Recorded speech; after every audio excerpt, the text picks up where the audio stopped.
Hi everyone, today we'll talk about how to fix or how to solve took too much space on Discord app. To know how to fix or how to solve took too much space on Discord app, you should just go to settings. Here in this page you can click on apps, default apps, app settings.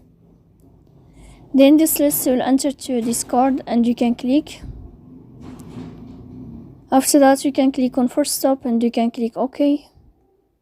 Here we'll enter to the window of storage. Then we can click clear cache. Don't click clear data because that can cause you errors or can delete your account. In the end, you can turn off your phone and you can wait a moment to turn on your phone again.